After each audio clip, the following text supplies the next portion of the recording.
नमस्कार. पुणे डिजिटल मीडियामध्ये आपले स्वागत. मी महाराष्ट्र प्रतिनिधी योगीराज सांबरे परदेशी. आज आपण येरवडा कारागृह मुद्रणालय येथे आलेलो आहेत.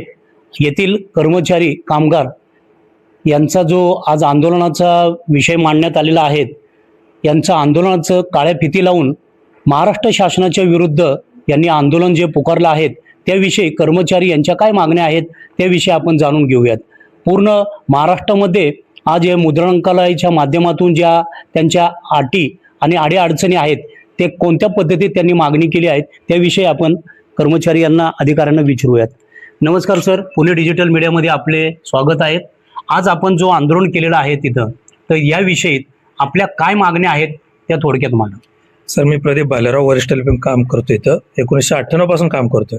त्यावेळी संख्या होती 350च्या आसपास होती. आज अशी परिस्थिती आहे, 426ची पटसंख्या असताना आज आपल्याकडे 100 लोक काम करतात आणि आता इलेक्शनची कामं होतात आणि मुळामध्ये इथं भरतीच होत नाहीये. याचं कारण आर आहे. आम्ही 98ला आलो तसं ऐकतो की इथं आर मंजूर होत आहेत. प्रत्येक वेळा आमच्या फेडरेशन म्हणा, संघटना म्हणा तर प्रयत्न करतायत, पण आर काय अजून मंजूर झालेलं नाही. त्याच्यामुळे परिस्थिती अशी झाली की प्रत्येक आपल्या विभागामध्ये 3 आणि 4 कर्मचारी काम करतात. आता इलेक्शनची कामं झाली, बरेच शासकीय महत्वाची कामं आपण सगळे कर्मचारी आणि अधिकारी करतात. आज अशी परिस्थिती आहे की आपल्याला अधिकारी रिटायर झाले 31 तारखेला, पण अजून कुठल्याही अधिकाऱ्याची नेमणूक नाही. म्हणजे थोडक्यात कुटुंब प्रमुख नाही, पण कर्मचारी मात्र राष्ट्रीय काम म्हणून काम करतात. आणि या आरच्या बाबतीत म्हटलं तर कितीतरी आम्ही ऐकतोय, वर्षानुवर्ष ऐकतोय, आणि आर नसल्यामुळे भरती व्हाय नाही. आणि जे काही आमचे पदोन्नती अडकलेत, बऱ्याच डिग्रींना आता जो 5 तारखेचा GR आलाय, ज्या आता कर्मचाऱ्यांना पदोन्नती मिळत होती ती पण थांबवली गेली. म्हणजे थोडक्यात आमच्या विभागाला शासन दुर्लक्षित करते. 2014ला जी काही भरती झाली त्यानंतर 12 वर्षात अजिबात भरती नाही झालेली. त्यामुळे शासकीय महत्वाची कामं करून देखील, हे शासकीय मुद्रणालय असून देखील हे दुर्लक्षित होतं. ही शोकांतिक आहे. आम्ही इतक्या सर्व्हिसमध्ये बघतोय. नमस्कार. पुणे डिजिटल मीडियामध्ये सर आपलं स्वागत आहे. आपण मंत्र्यांना ज्या प्रमाणात मागण्या केल्या होत्या आपल्या, तर ह्याच जागेला आपण आंदोलन केलं होतं 3 दिवसाचं. तर त्याचा परिणाम म्हणून आपण जे आंदोलनाच्या माध्यमातून त्यांना काय आपलं लेटर दिलं होतं, काही मागण्या दिल्या होत्या, त्या मागण्याच्या माध्यमातून आपल्या किती अटी शर्ती या मान्य शासनाने केल्यात. आपण सांगितलं मंत्री उदय सामंतांना सुद्धा भेटलेत, त्यांनी सुद्धा आपल्या मागण्या मान्य केल्यात. तर आपल्या मागण्या काय होत्या त्याविषयी आपण आपली प्रतिक्रिया. नमस्कार, मी राहुल कडू, अध्यक्ष महाराष्ट्र गव्हर्नमेंट प्रेसेस फेडरेशन, तसेच राष्ट्रीय कामगार संघटना सरचिटणीस. आज आटी प्रेसमधले जी मुद्रणालय आहेत महाराष्ट्रामध्ये, या महाराष्ट्राच्या मुद्रणालयामध्ये सर्व महत्त्वाची कामे शासनाची केली जातात. जसं पावसाळी हिवाळी अधिवेशनाची कामं असतील, मंत्रालय व तसेच इतर विभागातील जी काही गोपनीय महत्त्वाची कामं आहेत ते केली जातात. अर्थसंकल्पीय अधिवेशनाचं महत्त्वाचं काम या सर्व महाराष्ट्रामध्ये होतं. विधानसभा, लोकसभा या सार्वत्रिक निवडणुकांचं काम इथे होतं. राजपत्र पुणे व नाशिक विभाग हा आमच्या प्रेसमध्ये या मुद्रणालयामध्ये महत्त्वाचं काम केलं जातं. एवढा सगळा महत्त्वाचे ह्या विभाग असून सुद्धा हे याच्याकडे थोडंसं दुर्लक्ष केलं जातं, असं या आमच्या सर्व कामगारांची ही खंत आहे. खरं तर मागच्या वेळेस 20 फेब्रुवारी ते 24 फेब्रुवारी आम्ही याच आमच्या मागण्यांसाठी आंदोलन छेडलं होतं आणि त्या आंदोलन सन्माननीय उद्योगमंत्री उदय सामंतजी यांनी त्याची दखल घेऊन आम्हाला बैठक दिली. या बैठकीमध्ये आमच्या सर्व प्रश्नांवरती सविस्तर चर्चा झाल्या. सर्वात महत्त्वाचं म्हणजे उदय सामंत साहेबांनी या बैठकीला जे प्रश्न आमचे प्रशासकीय विभागामध्ये प्रलंबित आहेत, जसं वित्त विभाग असेल, सामान्य प्रशासन विभाग असेल, त्या स्थानिक त्या विभागांचे सगळे सचिवही त्या बैठकीला होते. या बैठकीमध्ये सर्व सचिवांच्या समवेत उद्योगमंत्री स्वतः होते, फेडरेशन आमचे पदाधिकारी होते, डायरेक्टर अधिकारी होते. हे सगळे असताना ज्या सगळ्या प्रश्नांवर चर्चा झाली, चर्चा होऊन स्पष्टपणे उदय सामंत साहेबांनी सर्वांना आदेशित केलं होतं. 24 फेब्रुवारी 2026 रोजी आमची बैठक झाली. 10 मार्चपर्यंत ह्या सर्व कामगारांचे प्रश्न मार्गी लागले पाहिजेत अशा सूचना सर्व विभागांना उदय सामंत साहेबांनी दिल्या होत्या. त्याच्यानंतर अधिवेशन आलं. आम्हीही आंदोलन संस्थगित केलं, थांबवलं, परंतु त्याच्यावरती आज तागायत पूर्णपणे कारवाई होऊ शकली नाही. त्याच्यामधले आमचे जे 12पैकी 2 प्रश्न होते ते 2 प्रश्न मार्गी लागलेले आहेत. जसं आमचं येरवडा कारागृह मुद्रणालय तसेच नागपूर कारागृह मुद्रणालयातील लिपिक वर्ग संवर्गाचा 1 तास कमी करून मिळाला आहे, त्याचा शासन निर्णय भेटला. त्याच पद्धतीने आमचा हा विभाग दुसरा आणि चौथा शनिवार सुट्टी मिळावी ही आमची एक मागणी होती. कारण आम्ही आठवड्याचे सर्व शनिवार काम करायचो आणि इतर सगळे विभाग आहेत हे 5 दिवस काम करतात. 5 दिवसाचा आठवडा आहे. आपला जो डिपार्टमेंट आपला विभाग आहे ते तो शनिवारी पण काम करत होतं. बरं, आमची सेवा ही इतर विभागातील सर्व कर्मचाऱ्यांसाठी आहे आणि तेच विभाग सुट्टीवर असल्यानंतर आम्ही कुणाला सेवा द्यायची या सगळ्या ह्याच्यावर तोही आमचा विषय मान्य केलेला आहे. सर्वात महत्त्वाचा विषय आमचा आहे आकृतीबंध आढावा शासकीय ह्याच्यामध्ये दर 10 वर्षांनी होत असतो. तो 2007ला आमचा झालेला आहे. 2007 नंतर तो 17ला अपेक्षित होता, पण तो झाला 17 पासून अजून आज 26 आता 27 लागतंय, जवळजवळ 19 वर्ष झाले, परंतु अजून त्याच्यावर कुठल्याच पद्धतीचं पूर्णत्व आलेलं नाहीये. जर आकृतीबंध आढावा झाला तर त्याच अनुषंगाने जे काही आकृतीबंध आढाव्यामध्ये पद असतील त्यांनी आहे त्यांचे त्या पदांचे सेवा प्रवेश नियम असतील. मग सेवा प्रवेश नियम झाल्यानंतर त्या पद्धतीने त्या रिक्त पदांची भरती ह्या सगळ्या प्रक्रिया एकमेकांवर जे अवलंबून आहेत ते सगळ्यात महत्त्वाचं आहे आमचा आकृतीबंध आढावा. आकृतीबंध आढावा झाल्याशिवाय सर्व मुद्रणांमध्ये जी काही एक पालवी आहे, मग आत्ताच आमचे सहकारी म्हणले भरती रिक्त पदं सर्व महाराष्ट्रामध्ये जवळजवळ 60 ते 70% आहेत. आजही 60-70% जी रिक्त पदं आहेत ती 40% आमचा जो कर्मचारी आहे आजही शासनाचं कुठलंही काम आलं तरी 10 तास 12 तास 16 तास थांबून एक राष्ट्रीय कर्तव्य म्हणून ते सगळं काम आम्ही नेहमी पार पाडतो. आपल्याला मिळतो. आज नियमाने जो काय आहे तो मिळतो, पण विषय आहे की काम आलेलं पूर्ण करणे. आमचा कामगार त्यासाठी कधीच कुठल्याच पद्धतीने माघार घेत नाही. आम्ही आलेलं काम वेळेच्या आधी पूर्ण केलेले आहे असं आमचं काम आहे. या सगळ्या याच्यामध्ये आज पदनी आहे काम. आज आमचं जे आंदोलन आहे 2 तारखेला आमच्या प्रेसेस फेडरेशनच्या महाराष्ट्रातील सर्व पदाधिकाऱ्यांची बैठक झाली आणि आज 15, 16, 17 हे 3 दिवस आम्ही वर्क टू रूल म्हणजे पदनी आहे काम आम्ही करणार आहोत. सद्यस्थितीला असं होतं की जिथं कमी आहे तिथं कुठलाही आमचा कर्मचारी कमी आहे तर काम करतोय, ते त्याच्या पदाचं काम नाही तरी करतोय का, तर ते आज आपलं काम आहे, एक भावना आहे काम मुद्रणाची म्हणून ते करतोय. परंतु आज 3 दिवस जे ज्या कामगारांचं पद असेल त्याच पदाचं काम होईल. इतर पदाचं कुठलंही काम ते काम थांबलं तरी चालेल. आम्ही 3 दिवस कुठलंही काम करणार नाहोत. आमचं पद सोडून जे नियमानुसार जे आमचं पद आहे त्याच पदाचं काम होईल.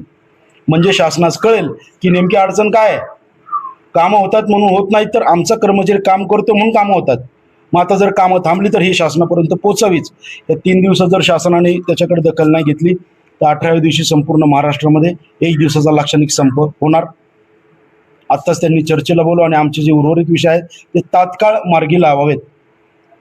आणि याच्यामध्ये ह्याच्यात दखल नाही घेतली भविष्यामध्ये या आंदोलनाचं स्वरूप 100% तीव्र होणार. याच्याबद्दल अजिबात चिंताच नाही. आमचे सर्व कामगार मागण्या मान्य न केल्यामुळे आंदोलनाला तीव्र 100% आंदोलन पुन्हा करणार. एकदा आमची मागणी ही तीव्र होणार, आंदोलन तीव्र होणार. मग आता जे आपण सांगितलेलं आहे की आपला इथला जो भंगाराचा जो विल्हेवाट लावत नाही त्या मागणीविषयी आपण जे केला पाठपुरावा केला तर त्याविषयी मंत्री हे यांनी ऑर्डर काढलीत का कागदोपत्रीच ठेवलीत की बाकी इतर कर्मचाऱ्यांनी आपल्या मागण्या मान्य केल्या नाहीत? आता आमच्या ज्या मागण्या आहेत आकृतीबंध आढावा, सेवा प्रवेश नियम, नियमित पदोन्नती, मुद्रण भत्ता सुधारणा. मुद्रण भत्ता सुधारणा म्हणजे विशेषतः मागच्या आंदोलनामध्ये पण हा स्पेसिफिक मुद्दा होता. आम्ही 63 रुपये घेतोय महिन्याला 63 83 रुपये पासून, तर आता म्हणजे तो प्रति दिवस 2 रुपये झाला. साधारण म्हणजे हे कर्मचाऱ्यांसाठी, बाकी इतर कर्मचाऱ्यांसाठी जो भत्ता असतो तो हजारोने वाढतो महिन्याला. आम्हाला तो तसाच आणि जो ठेवलाय. शासकीय माध्यमातून आपण जे कर्मचारी अधिकारी आहात तर आपल्याला फक्त 62-65 रुपये मिळत आहेत. त्याच्यानंतर 4था वेतन आयोग झाला, 5वा झाला, 6वा झाला, 7वा झाला, त्याच्यामध्ये 1 रुपयाची वाढ केलेली नाही. 7वा तर वेतन आयोग. तर 24 तारखेच्या बैठकीला मंत्री महोदयांनी डायरेक्ट सांगितलं होतं की 1875 जो नियमाने होतोय हा त्यांना तात्काळ मंजूर करा. ही आपली मागणी आहे. होती आदेशही मंत्री साहेबांनी दिले, परंतु अजून त्याच्यावर स्थगिती निर्णय आहे, घेतला. अजून निर्णय झालेला नाही. मंत्र्यांनी दिलेल्या चिठ्ठीला मग पण इथं शंका ही आहे, आज प्रशासन म्हणून मंत्री महोदय साहेब उद्योग आहेत, त्यांनी आदेशित केल्यानंतर सुद्धा जर कामं होत नाहीत तर मग दाद मागायची कुणाला, मागायची जायचं कुणाकडे? आज एवढे सगळे प्रश्न प्रलंबित असून सुद्धा जर आमच्या विभागाकडे, आमच्या कामगारांकडे कुणाचंच लक्ष जात नसेल तर मग ही दाद मागायची कुणाला? आज आपण म्हणतो विभागाचे सर्वात प्रमुख म्हणजे बाबा मंत्री महोदय आहेत. आज आपल्या मागण्या पूर्ण करण्यासाठी कामगार युनियन एकजूट हे धरून तुम्ही आज 3 दिवसाचं यापुढे तीव्र आंदोलन करणार आहात. हे फक्त येरवडा प्रेस किंवा येरवड्यातच नाही तर पूर्ण महाराष्ट्र. पुण्यामध्ये 2 प्रेस आहेत आपल्या. फोटो जिंको म्हणून आहे येरवडा मुंबईमध्ये प्रेस आहे, छत्रपती संभाजीनगर, नागपूरमध्ये 2 प्रेस आहेत, कोल्हापूरमध्ये प्रेस आहे, वाईमध्ये प्रेस आहेत. या सगळ्या प्रेसमध्ये या पद्धतीचं काळ्या फिती लावून 3 दिवस हे आंदोलन सुरू आहे. 3 दिवसात दखल नाही घेतली तर 4थ्या दिवशी संपूर्ण महाराष्ट्र 1 दिवस लाक्षणिक बंद राहणार. आम्हाला चर्चा आणि आम्हाला प्रश्नांची आमची सोडवणूक हवी आहे, ही सर्व कामगारांची तीव्र मागणी आहे. पण शासनाच्या माध्यमातलं जे अध्यक्षपद आपल्याकडे आहेत, जे कामगार आपल्या सोबत आहेत लढा देण्यासाठी, त्यांच्या मागण्या पूर्ण करण्यासाठी आपण मंत्र्यांना हा जो पाठपुरावा केला पूर्ण आपली टीम घेऊन, तर त्या माध्यमातून त्यांनी शासनाच्या माध्यमातून तुम्ही मंत्री उदय सामंत यांना जो पाठपुरावा केलेला आहे त्यांनी कागदावरच ठेवला, किंवा त्यांचे जे आहेत अधिकारी लोक तो त्यांचा आदर्श मानत नाहीत किंवा काम चुकारपणा करतायत, तर त्यासाठी आपण पाठपुरावा काय करता? आज आत्ताच राहुल कोडे यांनी सांगितल्याप्रमाणे आमचा तर पाठपुरावा चालूच आहे, परंतु मंत्र्यांनी आदेश देऊनही जर तिथले कर्मचारी आदेश मानत नसतील तर ही खूप गंभीर बाब आहे. कारण की 1875 अगदी 1 महिन्यात होईल असं आम्हाला सांगण्यात आलं, परंतु नंतर त्यात अनेक आक्षेप काढण्यात आले. त्याचाही पाठपुरावा आता चालू आहे. परत आमच्या आढावा नाही आहे, RR नाही आहेत, RR नाही आहे, भरती नाही आहे. त्या आज मी यंत्र विभागात काम करतो. तिथे काम करत असताना यंत्रावर 4 लोकांची गरज आहे, पण तिथे आज 2च लोक काम करतात. आज किती आहेत आपले कामगार? आमच्या विभागात फक्त 8 लोक आहेत. आणि तुम्हाला गरज कितीची? आम्हाला गरज 50 लोकांची एका शिपला, दोन्ही शिप मिळून 100 लोक पाहिजे. मग तो दबाव तुमच्यावर येतोय कामगार त्यामुळं- कमी असल्यामुळे. हो, कामगार कमी असल्यामुळे उत्पादन कमी होते. परत हा प्रेस पूर्ण महाराष्ट्राला स्टेशनरी पुरवतो. त्यामुळे होते काय, आज धुळे असेल, नंदुरबार असेल, इकडून येणारे जे कस्टमर आहेत ते इथून ज्यांना 1 लाख पाहिजे त्यांना इथं फक्त 20-30 हजार घेऊन जावं लागतं. यामुळे आमचंच नाही तर त्यांचंही नुकसान होतं, कारण की त्यांचे 2 लोक येणार, परत ते स्टेशनरी कमी घेऊन जाणार, त्याच्यात पेट्रोल आणि याचाही खर्च त्यांना निघत नसेल. शासनाला विनंती आहे की आमचा आढावा, RR तसेच मुद्रण भत्ता हा लवकरात लवकर आम्हाला मिळावा. पण जो आंदोलन पुकारलेला आहे काळे फिती लावून, याविषयी शासनाला आपण काय अल्टिमेट देत आहे, किंवा यापुढे आपण शासनाच्या माध्यमातून कधी कामं आपले पूर्ण झाले नाहीत तर कोणत्या स्वरूपात आपण आंदोलन करणार, त्याविषयी माहिती? नमस्कार, मी उदय जोशी, लिपिक वर्ग संघटना सचिव तसेच प्रेसेस फेडरेशनचा उपसचिव. प्रशासकीय दिरंगाई काय असते याचं जर उदाहरण बघायचं असेल, आमचे जे कर्मचारी नित्यनियमाने इथे काम करत असतात, आज जवळपास 20 वर्ष होत आली आमच्या पदाचा आढावा मंजूर होत नाहीये. 2017ला होणं अपेक्षित होतं. आज प्रत्येक विभागात जर तुम्ही कर्मचारी बघितले तर दुसऱ्या शिपला अगदी 2 ते 3 4 कर्मचारी फक्त उपस्थित आहे.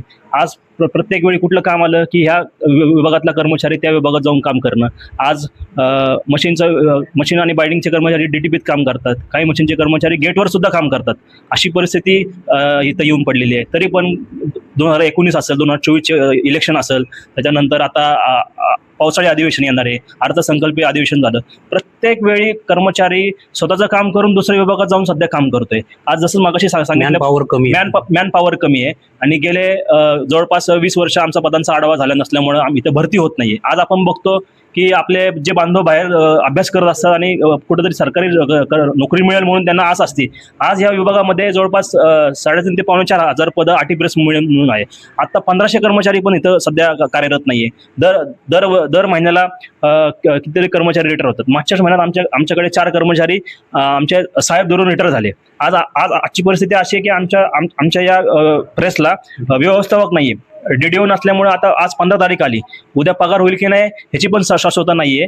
म्हणजे कर्मचारीच काय, अधिकाऱ्यांची पण भरती या शासनाने आता इथं केलेली नाहीये. त्याच्यामुळे ह्या प्रेसमधनं जे काम निघतं हे अक्षरशः महसुलाशी संबंधित, आरोग्याशी संबंधित असतं. आज हे जे मुद्रण आहे, येरवडा प्रेस आहे, इथे फॉर्म स्टोर म्हणजे प्रपत्र भांडार विभाग आहे. जवळपास 8,000 प्रकारचे नमुने आणि वेगवेगळे रजिस्टर छापले जातात आणि ते अख्ख्या महाराष्ट्रामध्ये पुरवले जातात. तर आज जसं मागाशी सांगितल्याप्रमाणे मशीनवरती माणसं नसल्यामुळं, त्याच्यामुळे बायडिंगमध्ये माणसं नसल्यामुळं आज ते छापायचं जे प्रमाण आहे ते कुठंतरी कमी होते आणि हे शासनाला अजिबात गांभीर्यता नाहीये. तरी ह्याच्यावरती पण मात करून जेवढं तातडीचं शक्य तेवढं आउटपुट देऊन हे कर्मचारी त्यांना त्यांचं भागवतात ते. आणि त्यांच्याकडून पण शासनाला वारंवार ती या गोष्टीची मागणी होत असते, पण शासन या विभागाकडे पूर्णपणे दुर्लक्ष केलेलं आहे. त्याच्यामुळे आज ह्या विभागाची ही परिस्थिती आहे. तरी कुठल्याही तातडीचं काम आलं की ते वेळोवेळी काढून देतात. म्हणून आम्ही शासनाला हा अल्टिमेटम देतोय. आज 15, 16, 17 3 दिवस आम्ही काळ्या फितीचं लांब. या आधी बऱ्याचशा वेळा हे आंदोलन झालेलं आहे. आंदोलन झाले की दरवेळीप्रमाणे कुठल्या तरी छोट्या 2 मागण्या पूर्ण करायच्या आणि जी मोठी प्रलंबित मागणी आहे ती प्रलंबित ठेवायची, असं दरवेळी होते. खुद्द मंत्र्यांचे आदेश उद्योग मंत्री उदय सामंतजींनी गेल्या फेब्रुवारी महिन्यात 24 फेब्रुवारीला जे आदेश दिले होते ते लेखी आदेश झाले होते. त्याचं मिनिटाईज झालं होतं. मिनिट्समध्ये प्रत्येक विभागाला आदेश दिले होते की 10 मार्चपर्यंत आकृती बंद आढावा असो, मुद्रण भत्ता असो आणि इतर बाबी असो या पूर्ण कराव्या. म्हणजे प्रशासनामध्ये ही दिरंगाई किती निर्ढवलेले आहेत. मंत्रालयांमध्ये जे सामान्य प्रशासन विभाग असेल, वित्त विभाग असेल, आमचा उद्योग विभाग असेल, आज फेडरेशन मार्फत वारंवार तिकडे जाऊन ह्या गोष्टीचा पाठपुरावा केला जातो. आज होईल, उद्या होईल, पुढच्या महिन्यात होईल, 15 दिवसांनी होईल असं सांगण्यात येतं. आणि जेव्हा व्हायची वेळ येते तेव्हा त्यात कुठली तरी क्युरी काढायची आणि प्रकरण परत खाली पाडून द्यायचं. असंच वारंवार चाललेलं आहे. याच्यामुळे या कर्मचाऱ्यांचे आर्थिक लाभ, आर्थिक जे लाभ आहेत ते प्रलंबित झाले, त्यांच्यावरती अन्याय होतोय. तसेच भरती नसल्यामुळे प्रत्येक कर्मचाऱ्यावरती कामाचा खूप या ठिकाणी लोड आहे. आणि मशीन विभाग असेल किंवा ह्याच्यामध्ये समजा एक मशीनचा 4 जणांनी चालवायचं ते 2 जणांनी चालवत असतील आणि तिथे कुठेतरी अपघात झाला, जसे की बऱ्याचशा अपघात पण ह्याच्या आधी झालेले आहेत, तरी तो कर्मचारी जुन्या मशिनरी जे आहेत त्याच्या मागणी केल्यात का नवीन मशिनरीसाठी? नवीन मशिनरीसाठीची एखादा अपघात काही घडू नये, नवीन मशिनरीसाठी मागणी केली. नवीन मशिनरी काही आल्यात, पण त्या मशीन चालवण्यासाठी इथं माणसं तर पाहिजे. माणसं नसल्यामुळे काही मशिनरी इथं म्हणजे मशीन जास्त झाल्यात आणि कर्मचारी कमी झालेत. काम आहे, कामाची मागणी पण आहे, विविध प्रपत्रांची मागणी आहे. कामगार भरतीसाठी तुमच्या युनियनच्या माध्यमातून आज तुम्ही पदाधिकारी आहात, ते तुम्ही मागणी करतायत की आमच्या इथे कामगार भरती करा. हो, गेले अनेक वर्ष सगळ्या संघटना आणि सगळ्या संघटनाची अटीप्रेसची एक फेडरेशन आहे. त्या फेडरेशन मार्फत वारंवार संचालकांसोबत पण बैठक, आमचे संचालक मुंबईला जवळपास या आधी 3 आमच्या JMC जॉईंट मिटिंग झालेल्या आहेत. प्रत्येक मिटिंगमध्ये हा विषय, प्रत्येक मिटिंगमध्ये हेच आश्वासन मिळतं की महिन्याभरात होईल, 2 महिन्यात होईल, 3 महिन्यात होईल. कुठलाही प्रत्यक्ष गोष्ट होत नाही. आताही उपसमितीपर्यंत आमचा आढावा पोहोचलेला आहे, परंतु अजूनही मागच्या फेब्रुवारीत मंत्र्यांनी आदेश देऊन सुद्धा आता जून महिना म्हणजे आता जवळपास 4 महिने झाले आमच्या पदांचा आढावा मंजूर झालेला नाहीये आणि आमची कुठलीच मागणी मान्य होताना दिसत नाहीये. आणि स्वतः मंत्र्यांनी आदेश देऊन पण हे जर सरकार प्रशासन विभाग जर गांभीर्याने घेत नसेल तर कुठेतरी आम्हाला आंदोलन करायची पुन्हा वेळ आलेली आहे. आणि जर गरज पडली तर हे आंदोलनाची धार आणखीन तीव्र होईल. आणि 18 तारखेचा जो आमचा 1 दिवसाचा लाक्षणिक संप आहे तोपर्यंत शासनाने जर आम्हाला कुठल्याही बाबतीमध्ये लेखी आश्वासन किंवा आमचे विषय मार्गी नाही लावले तर इथून पुढे बेमुदत संपाचा इशारा आम्हाला द्यावा लागेल. या ठिकाणी मी तुम्हाला धन्यवाद. आज पण जेव्हा अर्थसंकल्पीय अधिवेशन असेल किंवा इतर अधिवेशन असेल, पावसाळी असो हिवाळी असो, कर्मचारी कमी असल्यामुळं आज मुंबईसारखं ठिकाण किंवा नागपूरसारखं ठिकाण कर्मचारी कमी असल्यामुळं इतर मुद्रणालयाचे कर्मचारी तिथे जाऊन त्या अधिवेशनाचं काम पूर्ण करतात. म्हणजे आज समजा आता पावसाळी अधिवेशन आहे जे मुंबईला आता होणार आहे, 22 तारखेपासून चालू होणार आहे, त्यासाठी आमची वाईची मंडळी, कोल्हापूरची मंडळी जे कर्मचारी आहेत इतर विभागात ते सगळे तिथं त्या अधिवेशनाचं काम करण्यासाठी त्यांची नियुक्ती तिथं केली जाते. कारण तिथं कर्मचारी आणि स्टाफ कमी असल्यामुळं महाराष्ट्रातील इतर मुद्रणालयातून कर्मचारी तिथून येतात आणि ते काम करतात. मग ही झाली तात्पुरत्या स्वरूपाची गोष्ट की काम काढून देणं, विषय संपतो. पण हे नाही. आता 22 तारखेपासून अधिवेशनही चालू आहे. जर शासनाने आता दखल घेतली नाही तर अधिवेशन काळामध्ये पुन्हा एकदा या आंदोलनाचं हत्यार आम्हाला उपसणं गरजेचं ठरेल आणि क्रमप्राप्त ठरेल आणि ते आम्ही निश्चित करू. आज आपण मुद्रांक येरवडा कारागृहाच्या माध्यमातून आपण पाहत आलेलो आहोत. पूर्ण महाराष्ट्रामध्ये याचा प्रतिसाद उमटत आहेत. तरी माननीय श्री उदयजी सामंत मंत्री यांनी ज्याप्रमाणे आता सरचिटणीस यांनी सांगितलं की मॅनपॉवर कमी पडलीत तर त्यांच्यासाठी मुंबईला ते लोक अधिकारी वगैरे लोक मागून घेत आहेत. तर ह्या ज्या जागेला जे कामगार लोक आहेत त्यांना मॅनपॉवर कमी पडत आहेत, तर त्यांच्यासाठी स्वतः कर्मचारी वर्ग व अध्यक्ष उपाध्यक्ष जे कमिटी आहेत ते कमिटी कधी मागणी करत आहेत की आमच्या इथं भरती करा. बाहेरच्या इतर विभागामध्ये पैसे देऊन भरती केले जाते, त्याच्यावर टक्केवारी खाली जाते, पण त्यांना तिथं भरती करण्यात येते. पण जे कर्मचारी रात्रंदिवस आपलं मेहनत करून जे काम करतायत त्यांना न्याय कधी मिळावा. उदय सामंत सरांना विनंती आहे की त्यांनी हा मार्ग जो यांनी जो अवलंबलेला आहे आंदोलनाचा काळ्या फिती लावून, तर जास्तीत जास्त लक्ष स्वतः टाकून यांच्या मागण्या मान्य कराव्यात अशी यांची जी मागणी आहेत. तर मंत्री साहेबांपर्यंत ही बातमी पुणे डिजिटल मीडियाच्या माध्यमातून पोहोचत आहेत. त्यांनी याची पूर्ण दक्षता घ्यावी.